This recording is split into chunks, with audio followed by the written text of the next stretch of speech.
Welcome to the Billionaire Lifestyle podcast with your host, Emmett Muckles. Please visit iTunes, Stitcher, or emmettmuckles.com to listen to all the episodes for free. Ladies and gentlemen, welcome to the Billionaire Lifestyle podcast. This is your host, Emmett Muckles. Today, we have an awesome guest. You know, those people that are just right after my heart. I'm from Detroit, and there's one saying that we have in Detroit is Detroit hustles harder. Then there's the Caribbean, and they do it 15 times what Detroit does. I have the author of 15 Hints to Entrepreneurial Success, and please welcome Heneka Watkins Porter to the Billionaire Lifestyle. How you doing? I am great. Emmett. I am so happy to be here and to be sharing with you and your community. Greetings, warm greetings from the tropical island of Jamaica. So, what is the tourism season right now, or what's happening down there?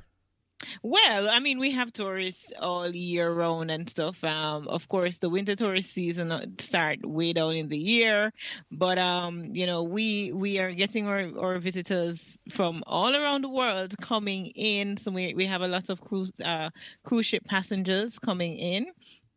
And we also have stopover visitors and stuff. So it's pretty cool right now. And we're doing amazing things. Jamaica just concluded its biannual diaspora conference where the members of the diaspora community from all across the world, well, mainly the UK, the United States, and Canada gather here for discussions and service, and so to all centered around how to advance the cause of Jamaica.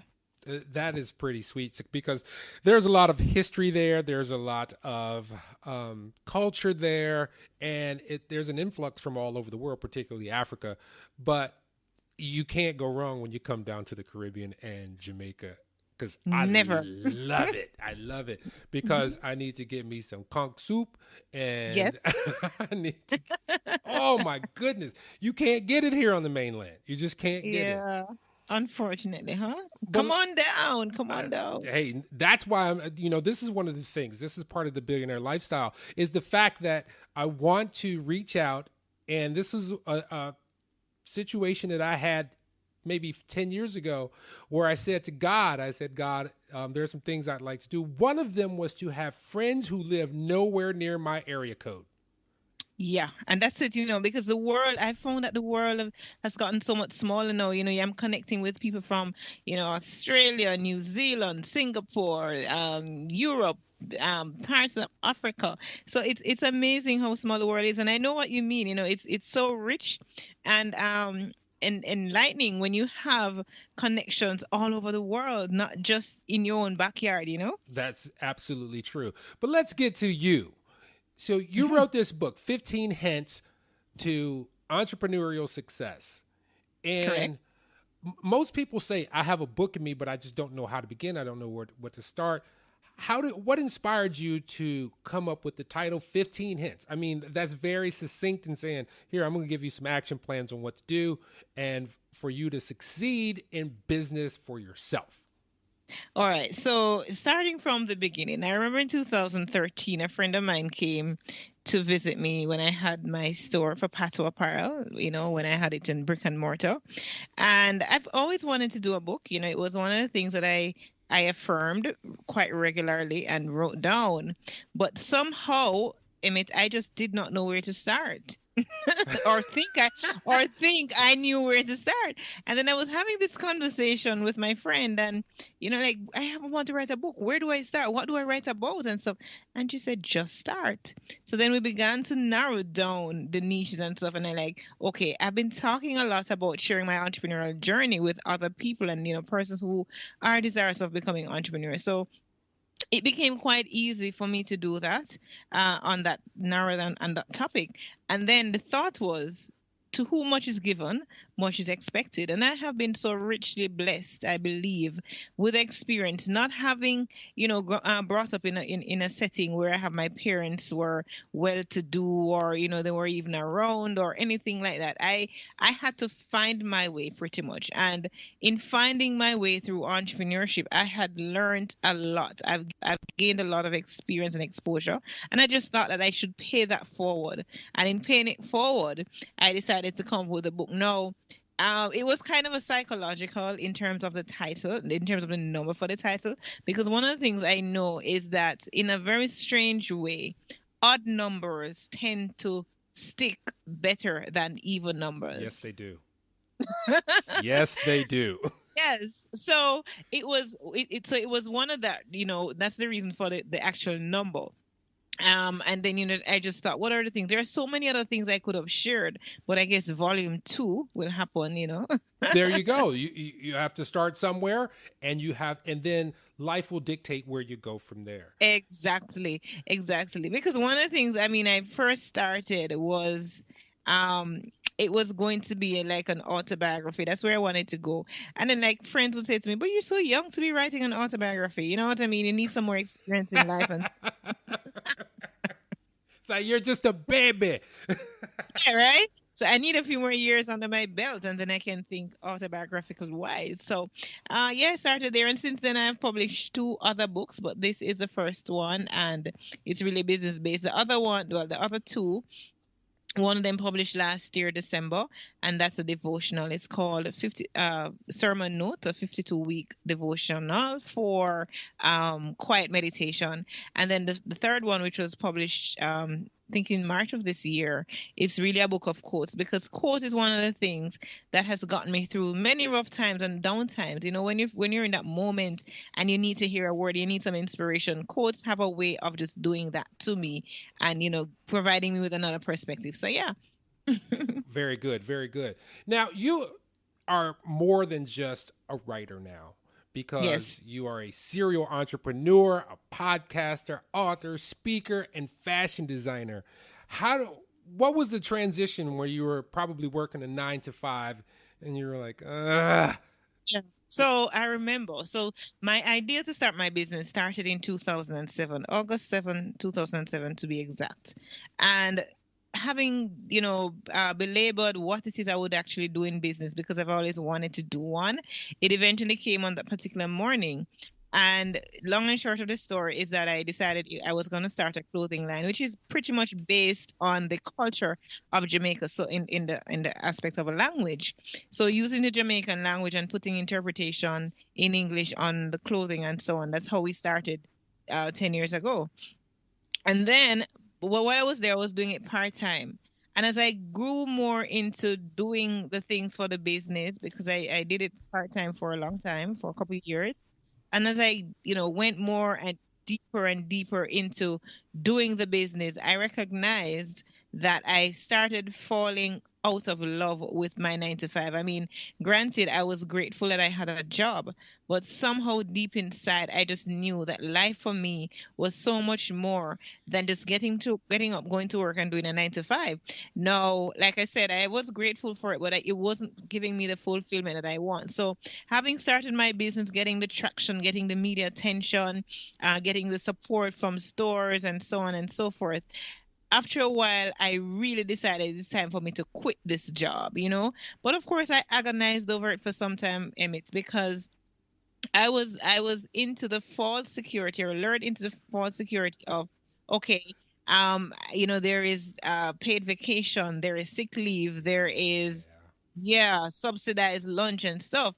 And I say false security because at any moment, somebody could have offered me a letter. My employer could have given me a letter to say, "Dear Mrs. Watkis Porter, thank you so much for your time. However, and so, and I didn't want that, and I was fearful of letting go of that. What I said for security, but also was unsure of what if I fail, what would happen 10 years down the road and stuff. But the thing that really got to me after long moments of deliberation and seeking counsel and fasting and praying, what really got to me was one I remember saying to myself, what if 10 years down the line, 10 years down the line, and you're not doing this thing that you really want to do? How are you going to feel when you look back? And to know that you could have started it 10 years ago when 10 years have passed. And I said, you know what? I didn't want to be asking myself that question. I would rather fail and than to be wondering what if. So I know. And to be honest with you, I've gone through lots of ups and downs and pivots, I've had those moments. Yeah. So what were some of the challenges that you had to overcome, the obstacles that you faced when you said, I'm going to move from this area to an area of my passion, of my heart? Well, first of all, the deep sense of fear that I had. I mean, and it was really deep, but then I didn't allow it to cripple me. I wouldn't, I had challenges. For example, not having coming from a particular background, I had to fight my way through getting the connections. Nobody knew this person. Who am I? Nobody knew the name. And I had to go and make networking activities my thing of the day. Just make sure that I go to events and get my name out there. And I would take my business cards, I would take my flyers and so on. So that's where I got over the challenge of not being known. Financially, how my business started, of course, my husband invested some money to start the business. And then part of my growth plan was to get grant funding and so on. So I made sure that from the very get-go, I had my accounting in order, because that was critical, not only for me to understand how the business was going, but to get persons interested and to know and to have data to support that I am headed somewhere. So, and as I grow into the business and leaving, because eventually I quit my job and went on to doing this full time. And one of the challenges I face, oh my gosh, getting the right persons on board to buy into your vision. Yeah, buddy. Yeah, that's major. That is major. So let me ask you about, you said something very critical here, and most people don't think about it, because one of the things when you're starting on a business is funding. Well, you had your husband, but you said that you got grants to help you along. Yes. Most people don't think about that. How did that come into your process to say, there's money out there available for me, I just have to figure out how to get it? And the truth is, I didn't know. But you see, what was critical is that as I mentioned, I began going to events and so on. And pretty sooner than later, I got my name on the mailing list of quite, those business service organizations that were there to help you and to grow your business. So, and when I go somewhere, I would meet and I meet somebody, I would take their card and I would send them an email and say, it was nice meeting you and so on. So those are the things that I did. It got me on the mailing list of business services organizations like Caribbean Export Development Agency, for example. So I began to be in the know because I was on their mailing list and on their database. So they would send me information when things are happening. And that's how I got to, be aware, because first of all, I didn't know that there was quote unquote free money. No, it's not really free, because in many instances, you have to have skin in the game, right? Yeah. You have to be able to say, okay, because it was always like a 70-30, whereas they would give you 70% of the money, but you'd have to first of all find the 100%, and then they reimburse you that 70%. So to make sure that you had skin in the game and you were serious. So there were things that I did from the get-go to ensure that my brand, my company gets noticed. Like I started out as a sole proprietorship, and then by 2012 I changed that into, and we were a company, And along the way, we've pivoted, and it's from those experiences that I've garnered in starting this business that I recognize that my greater purpose is life transformation through inspiration, where people live vicariously through my eyes, and they see that, okay, she has done it, so I can do it too. And I now use my books, my speaking platforms, and my podcast and other things as media which get the word across in order to inspire and motivate people into action and causing them to level up their game. So what makes you so passionate about entrepreneurship, especially when you've come from a rather stable environment where you're working for someone? Mhm. I'm passionate about it because I recognize the opportunity that it provides. Now, I recognize too that entrepreneurship is not for everybody. You have to be like a special kind to be an entrepreneur because it takes guts, it takes determination. You have to be fierce, you have to be ferocious, and have this level of stick to itiveness. But I'm passionate about it because my business, as I like to say, is not an end in itself, but a means to an end. What do I mean by that? It has given me a platform to share my story of one of rejection and one of going through abuse and depression and feeling unwanted and feeling like there I don't have any self-esteem and no self-confidence, all of those. And I recognize the importance of my story, and entrepreneurship gave me that platform to share my story, one of transformation, one of change, because as soon as my business began to get noticed in the media and to get, word gets out that, she's the lady behind Pato Apparel, then I began to be sought after to speak at events, to speak at graduations, to speak at, to mentor youths and so on and so forth. So it's that's why I'm so passionate about it, because it gets my story aired. Yeah, very good, And very good. And in the Caribbean, you guys have ties to England, correct? yeah, well, see, well, not all the, because you have the French Caribbean, you have the Dutch and so on. Ah, But yes, in Jamaica, although we're independent, um, right, let me not get political, right? So although we're independent, yes, we're independent. We, in fact, August 6th, 1962, that's when we got our political independence from England. And so, yeah, we have been, one of the things that is happening now in the Caribbean re-entrepreneurship is that is like we have become such great entrepreneurs. Jamaica, I might add, is leading the way where that is concerned. We are way in advance, and we have some bureaucracy still, and still trying to sort that through, but we have come a far way, I must admit, in terms of setting up a business and getting registered and so on. In fact, we now have a system where you can go to one agency and you get your business registered, whereas in the past you had to go to quite a number of agencies. In fact, when I was starting up my business, I had to do all of that, but somehow at the very beginning, the adrenaline rush that I had and the passion and the drive, it never seemed to matter at the time. It's like, okay, this is what you have to do, so do it, yeah. But right, and sorry. No, okay, go so ahead. This is your show. one of the things that's happening, there is some level of unity amongst the governments within the region. And so everybody almost is singing the collective song of entrepreneurship is the way to grow. But when you think the way to go, and when you think about it, there is reason behind that, because small businesses, for example, they are such great contributors to the GDP. They employ lots of people. They provide jobs and so on, and they really impact the economy. So I think that the government of the region, they are getting it right, but also too, they need to put their money in a lot more instances where their mouths are, because some of it, if we're not following through, then it becomes more talk than action.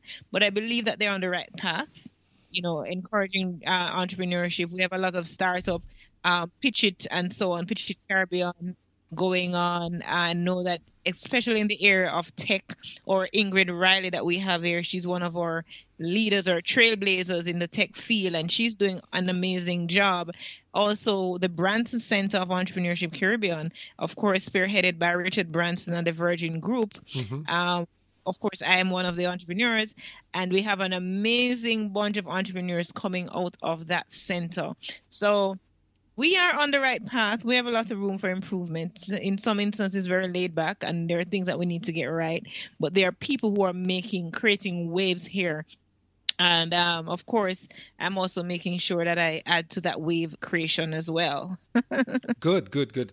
And how do you feel about bringing your business to the United States or Canada? Because it's probably easier for you to integrate into Canada than it is the United States. But what are you looking for the future for expansion? Well, certainly what we've done now is we start doing online marketing a lot more, doing online sales. We no longer have the brick and mortar that we did. We had it in Devon House, which is quite a rich heritage site here in Jamaica. But I had to pivot, and that's part of entrepreneurship. That's part of the journey, that you persevere throughout, but you pivot your plan sometimes. It's not working the way you had it in mind. You pivot, and I realized that no, online is the way to go. In fact, everything, I wish I can work from a beach, I can work from my home. Right now I'm sitting in my home office having this conversation with you. I can work from cafes, and just having everything online systemized, and that is just so much freedom for me. That's the kind of life I want to live. Yeah. Be able to travel when I want to. I've gone, since I've started my business, I've traveled so many countries, to China, to Mexico, Panama, and Paraguay, and Europe, and so many places this business has brought me, and I'm really grateful for that. That's pretty awesome. I want to go over some of the contents of the book. You don't mind, do you, if I read? Oh, sure. Go right ahead. So, for instance, you have your basics, which is the acknowledgement, forward, preface, and introduction. And then we get down to the nitty gritty, starting in the chapters with number 1, find your purpose, which is so dire. For me, that is key, because until I found my purpose, and that's what, we get to that point. We all have this major question in life. I believe all of us do at one point. Why am I here? Why was I created? Somehow we all get the sense that, we weren't just here to be a part of a statistic, that we are here for a reason. But the thing is that a lot of us, it takes a long time. Some of us are late bloomers, and it takes a long time to figure out what that purpose is. And I love what Mark Twain says. He says there are 2 most important days in a person's life. 1, the day you were born, and 2, the day you find out why. Right? Yes. And Miles Monroe echoed quite a similar sentiment in another way. He says, the greatest tragedy in life is not death, but life without a purpose.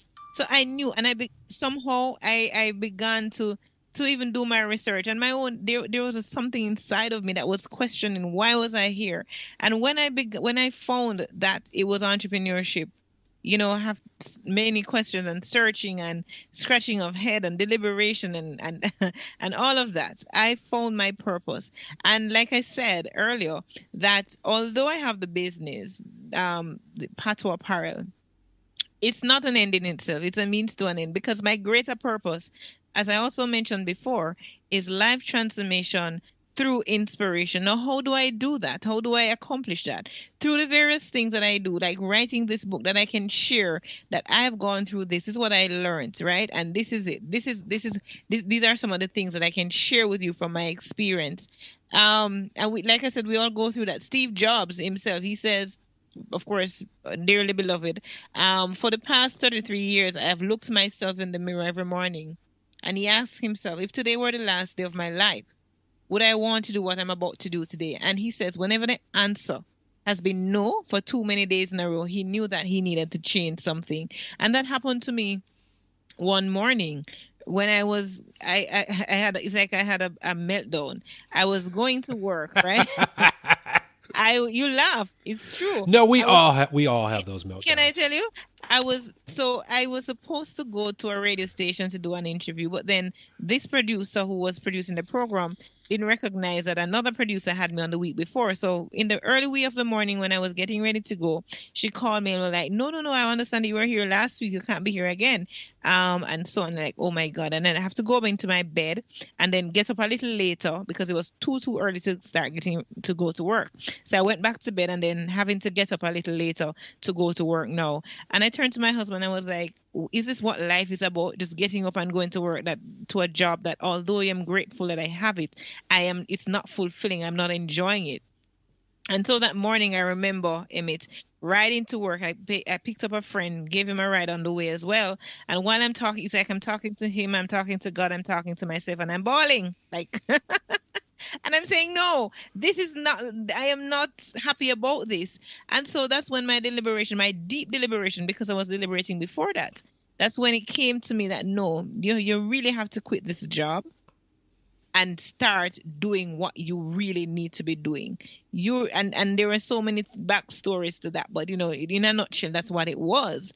And so it is critical that we find our purpose. And you may ask the question, so how do I know when I am living on purpose, right? What are some of the telltale signs that you'll say to you that you can know for sure? First of all, one of the things you can absolutely do is to ask those closely knitted to you. What are some of the things that you think I'm good at, and even ask yourself, I am most at peace when I'm doing what? And you fill in those blanks, right? But some of the things I can share with you that sure sign that you're living on purpose and living the life that you were called to do is that when you are doing what you love to do, you never have to work a day in your life, and it doesn't feel like work. Yes. And no matter how tired you are, Emmett, it doesn't feel like you're working because you're loving what you're doing. It's like you're almost obsessed. Like I feel I have an obsession to the things I'm doing. Like every day I'm creating something regarding either the podcast or a speaking engagement or something. And I'm always excited about it. It doesn't matter how tired I'm at. Now, another thing is there may be times when people are trying to get your attention. They're trying to get your attention away from what you're doing, but you're so focused and it appears that there is nobody else around. Like you get lost in these days. Now, I'm not saying that there are days when even with your purpose, you don't have down times, which I do, and we all will, we all do. But you're so focused on it, and it just appears that time is passing so quickly. 2 hours can pass and you think it's just half an hour. You know what I mean? Yeah. Actually, I had it today where I was working on something, and next thing I know, 4 hours are gone. Mm-hmm. So yeah. It's just you're in the flow. You're in your flow. moment. Yeah. And you also have this strong underlying belief that what you're doing is what you were created for. Yeah. And the truth is, you may have tried several things before, but you found that you've lost interest in them quickly, as quickly as they came. And so when you realize that you can maintain this intense and immense focus on what you're doing, you've got something there. Something is going on. So let's move towards the next chapter, which is defining success. And that's different for every person, but most, a lot of people think it's the same thing or they're looking at it the same way, but it's very personal to each individual. So how would you tell somebody if someone said, hey, I need some advice? I'm looking at these people and I think they're successful, but that's not success to me. How do I tap into mine? So first of all, it has to be personal. You alluded to that. It has to be personal. What do you want? What is the vision for your life? Because the vision for your life is not the same as the vision for mine. We're individuals, we have different likes, different dislikes, different tastes. And so our vision of success is centered around what our value system is. If you value money than you value relationships, for example, then having billions of dollars, millions of dollars, that is what drives you. What it is that drives you, what is that center for you. Now, I believe that when you can find somewhat of a balance, because and when I say balance, I use that very cautiously because I don't believe that balance exists, because when there is balance, there is no movement. If there's balance, there's no movement. Picture a scale where, and it's neither going left nor right. You know what I mean? It's just there. There is no movement. So I don't believe in balance. But what I believe in is that all the aspects of your life, so your spiritual, your wellness, your finance, your family, your extracurricular activities, your marriage, all of those you need to be giving attention to. How do you want them to be? How do you see them in 5 years' time? And when you begin to look at how you see them, look at that long-term vision, then you have your goals. And you say, okay, is it smart? Is it specific? Is it measurable? Is it attainable? Is it realistic? And is it timely? Right? Because it's no sense to say, okay, I want to have lots of money. You must be able to define that lots of money. So I want to have 10,000 US dollars in the next month. You get really specific about it. And when you begin to have those things, and when you're beginning to make the little tiny steps, take those tiny steps towards getting there, that's when success happens. Success is not the big picture, even, it is the journey and the joy of getting there. So many persons are busy trying to make a living that they really forget how to make a life. They forget to enjoy the journey along the way. And that is key. That is so true. That is bond of talking. So many people forget the journey because, especially after you get to a certain age, you kind of realize, I had it okay back when I was, not doing, when I didn't have much, but it was that journey of where you get there. Then you get there and you're like, what do I do now? Exactly. So enjoy it along the way. And I have had to remind myself of that too, when I'm going through, and sometimes I'm going like, because I'm a fast mover. I don't know how to do wait. I don't know how to do slow. I'm a fast mover, and I've had to remind myself. I do those self-talk all the time. I've had to remind myself, Heneka, slow down. You'll get there. Enjoy the journey. You're on the right path. Trust it. Trust that you are, and enjoy where you are now, because it makes no sense that you get to there and then when you get there you say, oh, what's next, really? Yeah, that was something that my mom used to always say to me when I was a child. She would, I'd have friends that were able to do stuff, and she was like, you don't need to hang out with them. And I was like, why? I'm like, everybody's doing it. She was like, well, they're living a life that when they get to the age or the time when they need to do that, they won't have the passion for it because they've already done it, and everything comes in its time.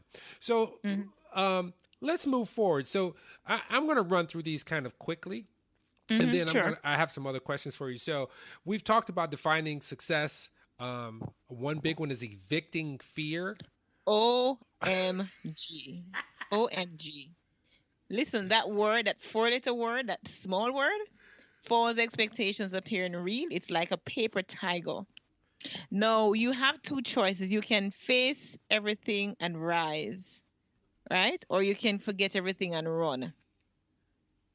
Still fear. So fear, I mean, we've begun to play along with, with this word, and it has gotten us so, we have so much acronyms for it and so on. But the truth is, if you allow it, it will cripple you. And as humans, we've all had this fight or flight reaction to life, right? When Yes. things happen, because we want to protect, we want to protect and to survive. Our survival instincts will tell us not to do the things that are uncomfortable. And it's the things that are uncomfortable at times that are going to take us to that next level, right? Um, I remember, as I mentioned earlier, when I was contemplating getting into business, oh my gosh, I was fearful. I'm going to lose all the paid vacation. I'm going to lose the health insurance and so on. I won't have a salary at the end of the month, because sometimes you don't when you start business. You don't have a salary at the end of the month, and all of those things are frightening. But you know what? When you begin to say to yourself, and sometimes people are even fearful of success, and because you don't want to get under the scrutiny and on the radar of others. You rather stay in your little corner and enjoy life as you know it.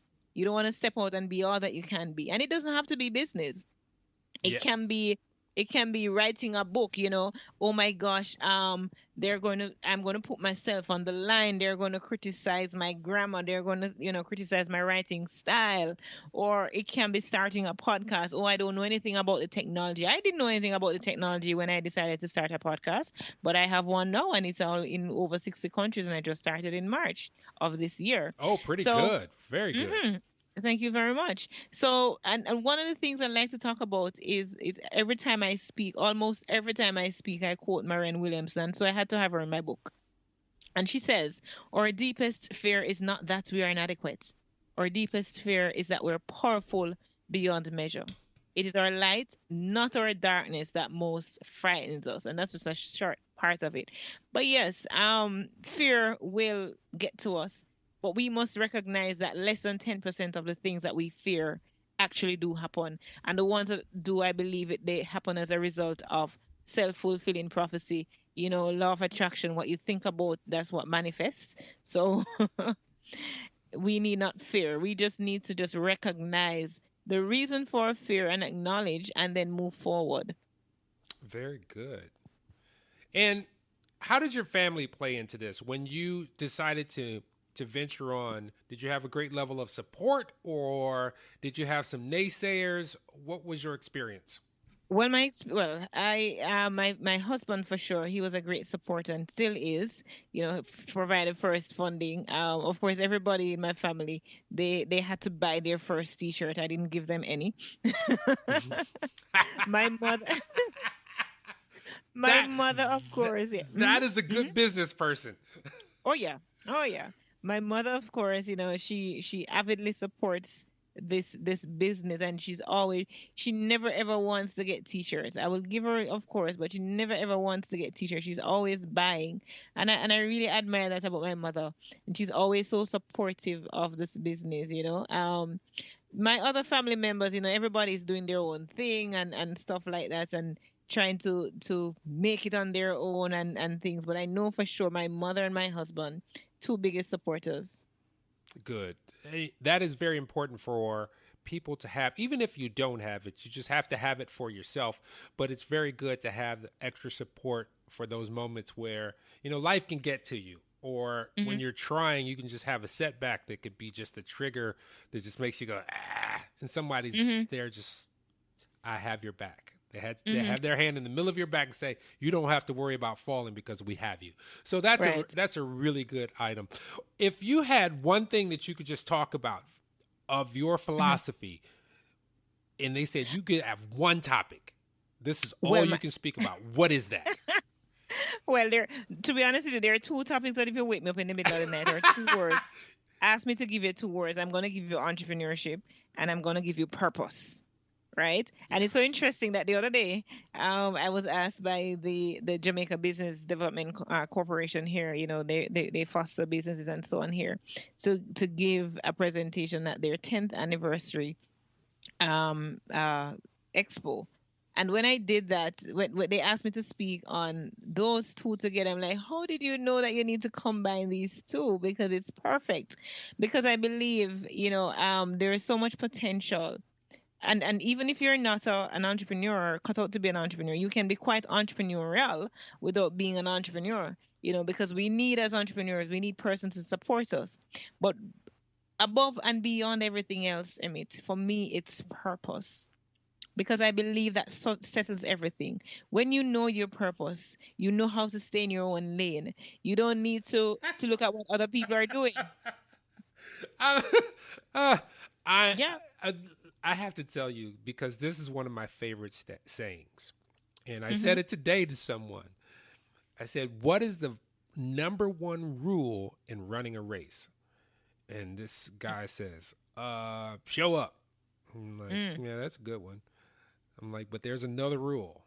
They're like, run as fast as you can. I was like, no, that is absolutely not it. I said the first and most important rule about running a race is stay in your lane. Yep. And a lot of people don't know traffic. There's no traffic there. See, we're of like minds. That's what Yeah, it is. there's absolutely no traffic there, and it's so important, And when somebody made an analogy once on Facebook, and they were talking about the different time zones, and they were saying, for example, that Jamaica is whatever hour ahead of, let's say, Cuba, for example, just roughly speaking, right? Or New York is ahead of Jamaica, how many hours? But it's not that Jamaica is slower than New York, or Jamaica is faster than another Caribbean island. It's just that each country is on its own time zone. And so when we recognize that we should be in our own lane and staying in our own time zones, we don't look on other people who apparently or seemingly are ahead of us. No, they're in their own time zone and you're in yours. So stick to that time zone.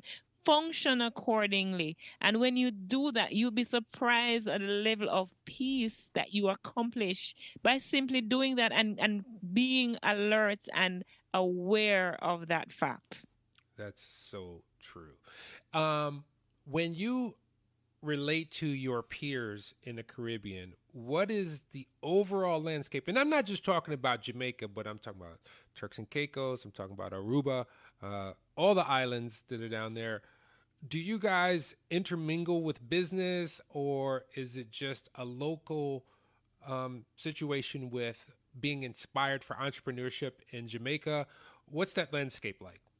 So, of course, there are always opportunities. Like, for example, I remember a couple years ago, I went on a women business entrepreneur tour training session, and it was put on by the IDB, the International Development Bank, and they were able to bring women from around the region into this training.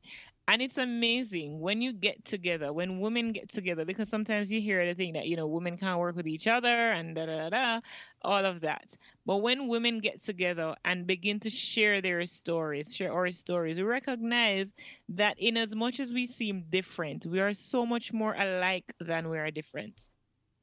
That is so. And being so much more alike, we have the same challenges, you know we have pretty much just about everything. We may just have our foods prepared differently. And when you think about the Caribbean, most of our foods are inspired from our heritage, whether it be Africa or Europe or whatever, the combination of all of that. So in some instances, not even the food is that different, right? Yeah. We have been inspired by the same experiences, right? Coming from the same challenges, and sometimes there is a tendency to have an inferiority complex in the Caribbean because you're thinking, oh, you're just an island person, or you know, and when you compare yourself to the U.S. or Europe or so on. But you are having people, we're seeing people rise beyond that, rise knowing that, listen, I am greatness personified. I can accomplish whatever I set my mind out to. And you have a lot of persons are doing just that, and they're seeing the light at the end of the tunnel.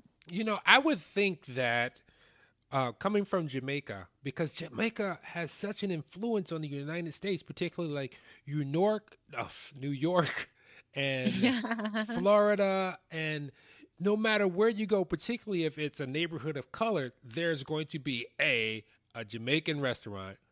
B, there's going to be Jamaican music that's derived from Jamaica. And C, there is going to be someone wearing some fashion that was derived from Jamaica. Listen.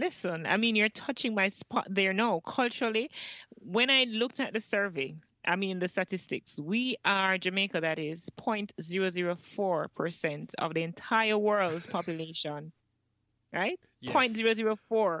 And yet, our impact on the world, there is no discounting that. I remember going on a study tour to Europe. We was a group of Caribbean entrepreneurs, again, from the creative industries, musicians, fashion designers, animators, and so on and so forth. And we went Manchester, then we were in Berlin, and we're in the Berlin airport moving on to go to Paris.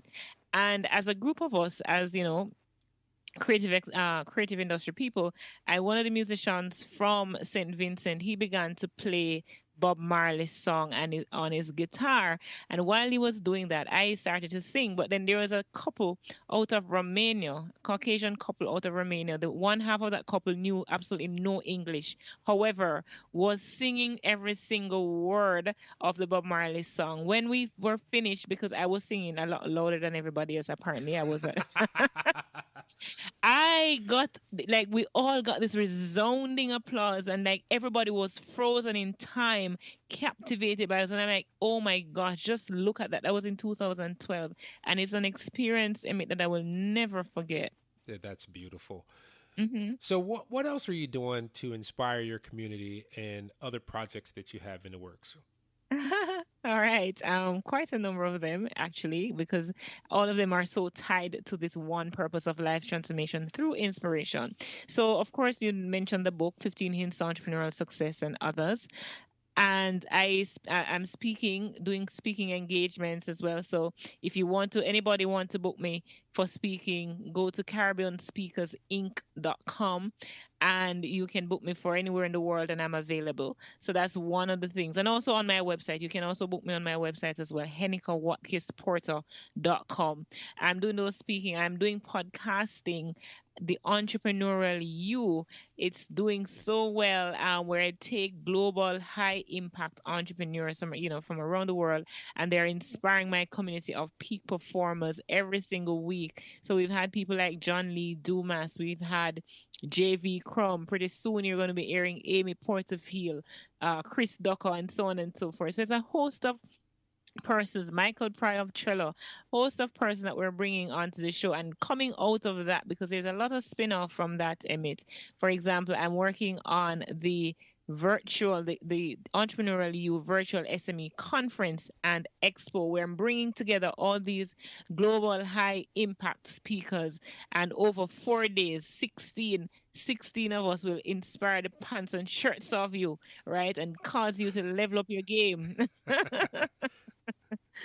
Right. That's So good. That's yeah. really good. Because some people just they need a destination, and it may not be the person that they're seeing. That may be just the kick that they need to say, "I can do this." Yes, yes, yes. It helped me when I was in that at crossroad.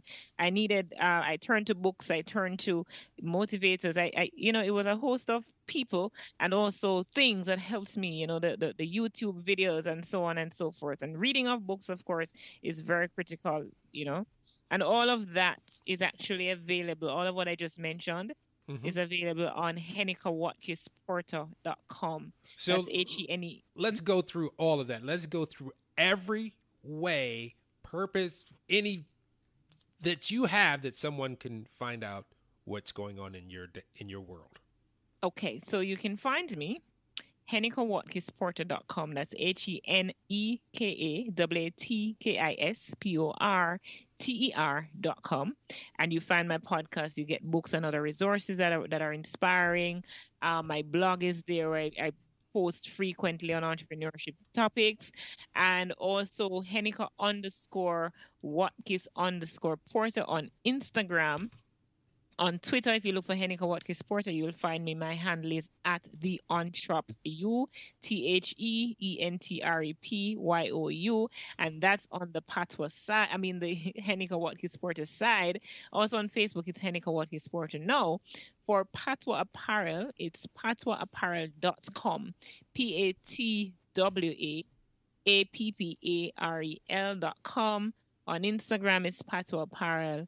On Facebook, Patwa Apparel, and also on Twitter, Patwa Apparel. So those are all the many ways that you can reach me. Of course, there are other social media, but those are the main ones that I normally you can normally find me. Well, that's pretty awesome. It's good to have that kind of experience waiting for you and at your access. I want to just really run through real quick the rest of these chapters in the book so people can understand what's involved. So we got to evicting fear, but after that, the chapter is preparation. Then we have perspective. We have perseverance.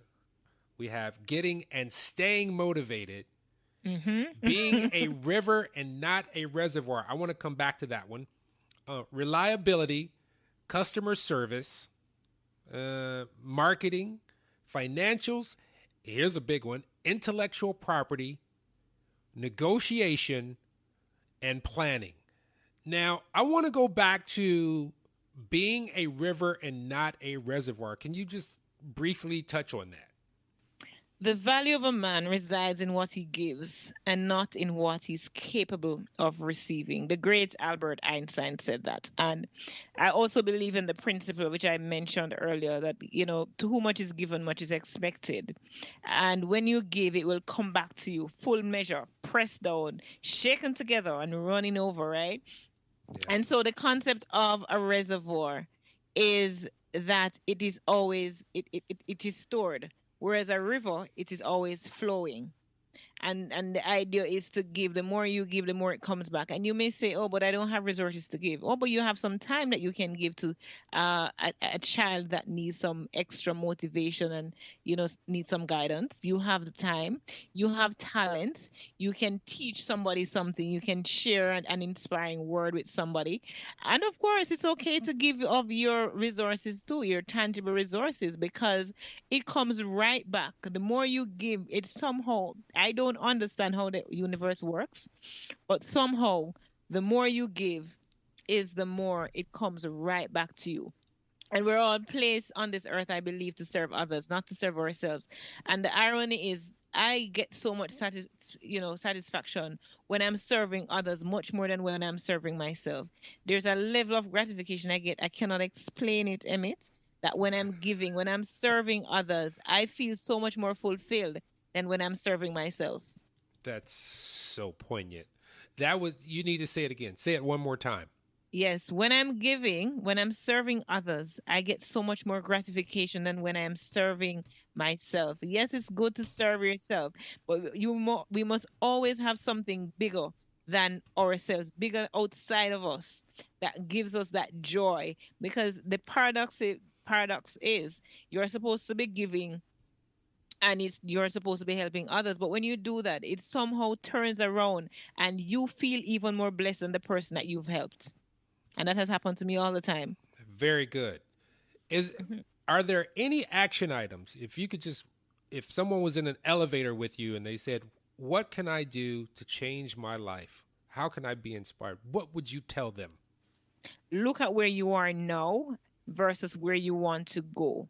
How far away you are from where you want that to be. What is the discrepancy? What's the gap there? And try to start with the little things that you can do right now. Identify, make a list, brainstorm, identify the little things that you can do right now to fill in those gaps. And don't discount the value of small beginnings. Start small and you will get to the big picture. Awesome. And then there's one last thing before we get out of here. Now, I want you to close your eyes for this one. So you're sitting on your couch and your doorbell rings. And you go to the door and you open the door. And there you see standing before you is your 18-year-old self. And your 18-year-old self says, hi, don't be alarmed. I just have a question for you. What would you tell him? What would I tell my 18? Oh, my 18-year-old self is asking me. My 18-year-old self is asking me about why was I worried? Why did I not believe that I could have made it? And I would say to my 18-year-old self, because I was not armed with this information before. If I knew then what I know now, life would have been different. I would have worried less. I would have worried less. I would have concentrated more on growth and things of my growth and really enjoying the process. As the things I'm going through now, things that I've gone through, I recognize that they were very important to who I am today, the strong person, strong, determined individual I am today. Very good. Well, this has been the Billionaire Lifestyle. So there's one thing that I always say at the end of the podcast. We are all specific, very unique individuals. We are the billion. You are one in a billion. You're one in a trillion. You're like a star in the sky. But you have to recognize that. And sometimes you fall a little short. But the next time you're feeling low, next time you're not feeling loved, the next time you think, what does it matter? I want you to do something really special. I want you to go look in the nearest mirror. It could be in your car. It could be in your bathroom. It could be in the bathroom at your job. And I want you to look at that face. If you just realize how many miracles it took to make who you are, how unique you are, and how loved you are, even though you can't see it, you are loved. And realize that. Look at those little crevices, those moles. Look at the imperfections that make you perfect. And know that you are loved. From that point on, say it to yourself. I am loved. I am powerful. I am a billionaire. Thank you for coming out to the show today. And I got to get down to Jamaica. Yes. You got to put me Yes. on stage down there so I can talk to people. Yes. No, listen, we're now connected, so don't be a stranger, right? I will. Don't worry about it. I will not be a stranger. So this has been the Billionaire Lifestyle with Heneka Watkins Porter. Please go to her website, or you can go to Amazon to pick up her book. And she has actually the ability to give you a couple of chapters if you go to her website. Just leave your name and your email address, and she will take good care of you. Till next time, this is Emmett signing off. Have a peaceful journey. Yes, and thank you so much for having me on your show. It's amazing. Thank you.